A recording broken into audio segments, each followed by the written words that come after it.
Kaguya Warriors Love Season 2 was a given review. Since I recently watched this first season, I felt compelled to properly give my full opinion on what's available for this franchise in animated format. And yeah, I do very much enjoyed it. Granted, it ain't as good as its first entry, but a worthy addition nonetheless. Hooray! I did the thing! What kind of pervert am I? It's not like I have some weird desire.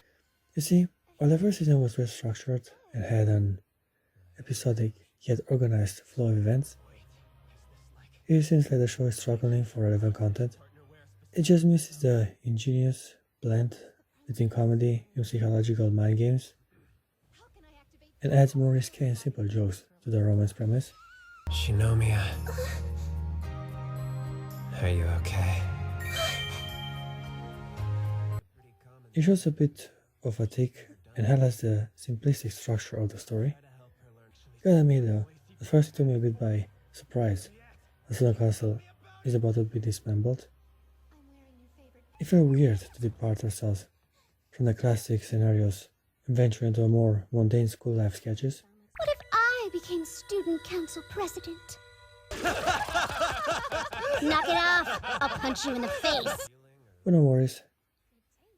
It turns out it was all a device to stretch the action and have this awkward campaign for re-election. More on that later.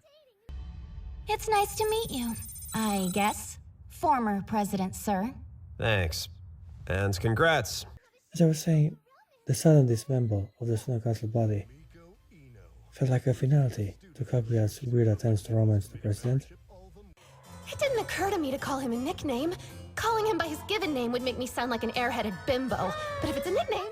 How are her mind games gonna work now that she won't be able to interact with him as often as usual? Yeah. Something else I noticed this season is how Kaguya takes more of a center stage when it comes to their game of romance. She's the one that initiates most activities and tries to trick the president into confessing, which is probably the main reason why she comes off as very immature, clumsy, and severely overwhelmed by the situation. Marriage material. He needs to warn me before he acts cute! I thought he was gonna have a heart attack! But Kaguya was able to maintain her composure a bit better before. Now she's very eccentric in her behavior and often betrays her feelings. Let's take the birthday of the president as an example. Kaguya came prepared with a present to impress and use as a tool to freak Miyuki into revealing his love towards her. I really like the moment. She gets caught in her own game.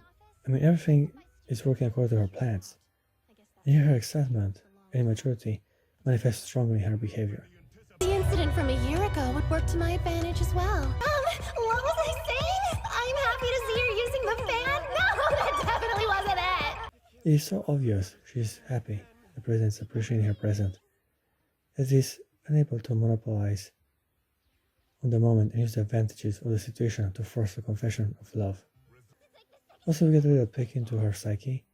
We see the struggle of a beautiful young lady who is in love and tries her best to appeal to her partner, also fighting against her principles and social status. I will admit that Miyuki Shirogane is a top-caliber contender, and he certainly has a lot going for him in terms of physical attraction. Don't admit things like that! It makes for a rather engaging scene, as it is extremely enjoyable to see her inner struggle, or trying to gain the upper hand in a war of feelings called love. Also, her blonde blue-eyed mate seems to get a bit more screen time than before. Not sure if it was merely for filler story arcs or to simply further develop her kata, but I sure enjoy her addition to the show. Heka A. Smithy sounds like a half name if you ask me. And given her obvious European descent and appearance, I think she makes a rather exotic waifu to be added to the mix. The first episode has her act like a secret agent from a spy movie, as she infiltrates the private academy to sabotage the coffee for the Sudan Council president. I, Hayasaka, Kaguya Shinomiya's personal assistant. This was a fun little gimmick to have Miyuki run on coffee to sustain his life given his hectic and busy schedule. The moment his system does not receive caffeine, the whole body shuts down and falls asleep. If he doesn't have caffeine every 3 hours, his battery dies. He's a caffeine fiend. As fate has it, Miyuki ends up taking a nap right on Kaguya, which also incapacitates her from following all her plans. I like these childish and yet fun scenarios. More chance and circumstances can ruin and hinder a well-executed and follow-up plan of psychological warfare.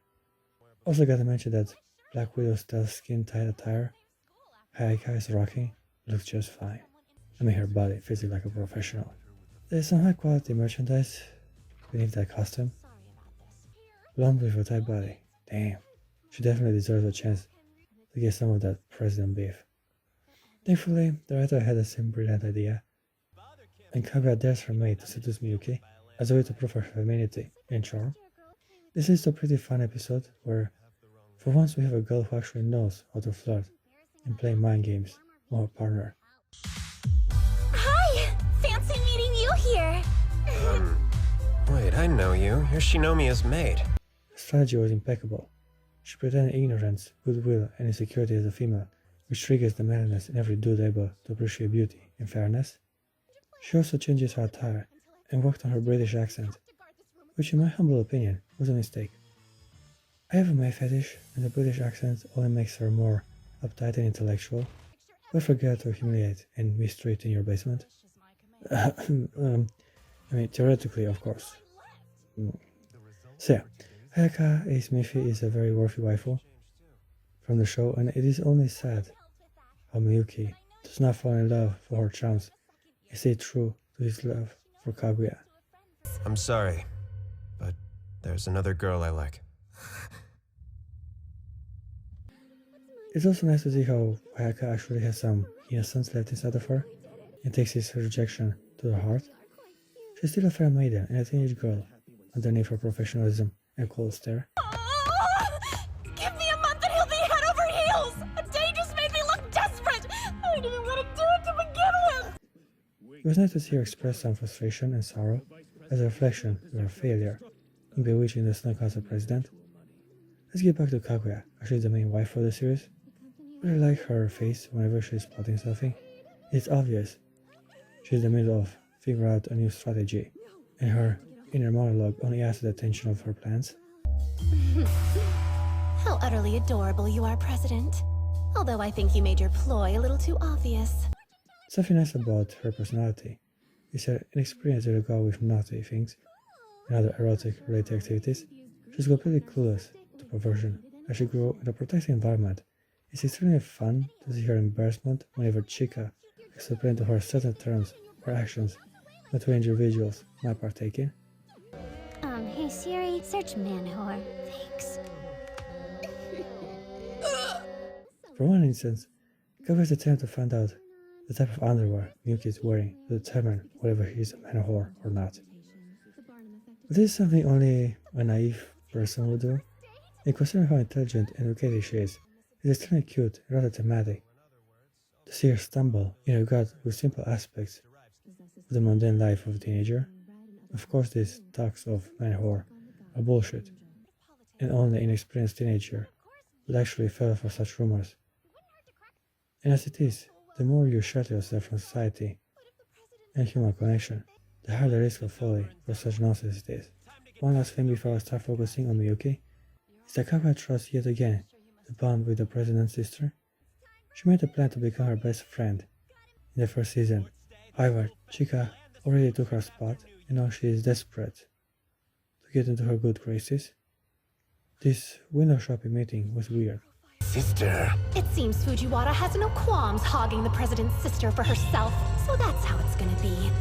On one side, there are some random girls who enjoy being superficial and young in the city. On the other hand, Kaguya is plotting constantly to gain more leverage against Miyuki's family for his sister. And there's also this weird lesbian girl who wants to be intimate and dominate her, and is quite open about her fantasies. You're ranked #1 on my list, no contest! She's terrifying! Let's focus on the president for a moment. Miyuki is a very talented, fair, and intellectual individual. He had reached the Sunakaza position for academic achievements, and is now in possession of the most respected position in the school, despite his modest upbringing. While most individuals from this private academy are wealthy, noble kids, Miyuki is a commoner which makes his progress even more impressive. Anyhow, he has major problems when it comes to the arts.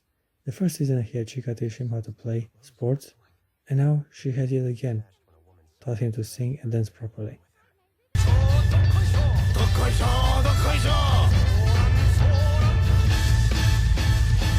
Singing was his worst showing yet. It looked like he was bringing darkness into the room. Would you want to curse herself for being so naive? She'd thrown the gate. When it comes to dancing, Chika got a bit jealous as Kaguya also offered to help. This was a beautiful moment, as it shows how Chika can also be dangerous and jealous sometimes. I mean, the ridiculous speed in which you change teachers is something to marvel at, not get upset about. By all means, continue. I also really like the scene when they pull his arms. Reminds me of Harem anime. You know how females fight for the guy? I'm taking it back! Why not let him decide? The guy made the decision for him! You're acting like he's a piece of property! Apparently Chika is a very intelligent individual, and when she has proven her intellect, I can show her capacity for foreign languages. And yet here it is, even more evidenciated how talented and brilliant she actually is. One last thing, She also speaks 5 different languages! My folks are diplomats! I like how Miyuki's father is a deadbeat loser who can't maintain a job. He was presented as an imposing, strict individual, as he was on the phone with Kaguya, and now he comes as tired and overwhelmed with his failures and responsibilities. Nice to see a father who looks tough but is pretty mediocre overall. I give Kaguya Warrior's Love a deserved 8.3 out of 10. It's a very enjoyable and accessible romance anime.